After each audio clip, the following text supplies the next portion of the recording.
সময় যত যাচ্ছে তত বেশি যেন জমে উঠেছে বিপিএল এর প্লে অফে ওঠার লড়াই। রংপুর রাইডার্স ও ফরচুন বরিশাল ইতিমধ্যেই নিজেদের শেষ 4 জায়গা নিশ্চিত করেছে। তবে বাকি 2টি জায়গার জন্য চলছে উত্তেজনাপূর্ণ লড়াই। 4টি দলের সামনে সুযোগ রয়েছে প্লে অফের জায়গা পাওয়ার সুযোগ।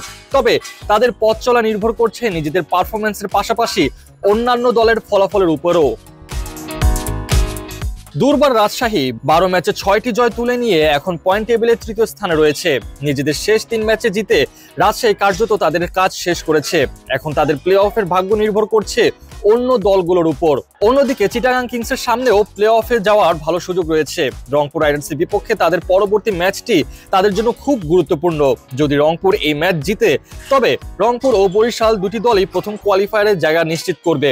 তবে চিটাগাং যদি রংপুরকে হারায় তাহলে তাদের প্লে অফের দৌড় আরো শক্তিশালী হবে। চিটাগাং কিংস যদি বাকি 3টি ম্যাচের মধ্যে 2টি ম্যাচ জিতে তবে তারা সরাসরি প্লে অফের জায়গা করে নিতে পারে। এমনকি একটি ম্যাচ জিতলেও রান রেটে রাজশাহীর চেয়ে এগিয়ে থাকলে সুযোগ থাকবে। তবে চিটাগাং এর পাশাপাশি খুলনা টাইগার্সেরও শেষ 4-এ যাওয়ার স্বপ্ন দেখছে।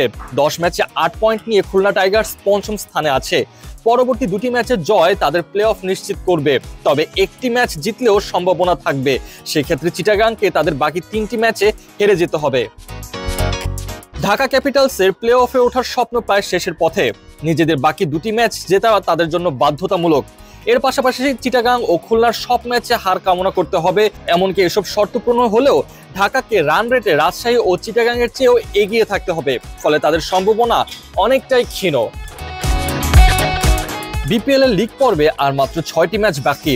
29শে জানুয়ারি চিটাগাং কিংস মুখোমুখি হবে রংপুর রাইডার্সের। সেদিন ঢাকা ক্যাপিটালসের প্রতিপক্ষ হবে ফরচুন বরিশাল। 30 জানুয়ারি খুলনা টাইগার্স খেলবে রংপুর রাইডার্সের বিপক্ষে এবং সিলেট স্ট্রাইকার্সের প্রতিপক্ষ হবে চিটাগাং কিংস। 1 ফেব্রুয়ারি শেষ হবে লিগ পর্ব, যেখানে ঢাকা ক্যাপিটালস মুখোমুখি হবে খুলনা টাইগার্সের এবং ফরচুন বরিশাল খেলবে চিটাগাং কিংসের বিপক্ষে। প্রতিটি ম্যাচে এখন শ্বাসরুদ্ধকর উত্তেজনা নিয়ে আসছে, কারণ প্রতিটি বলের উপর নির্ভর করছে 4টি দলের ভাগ্য।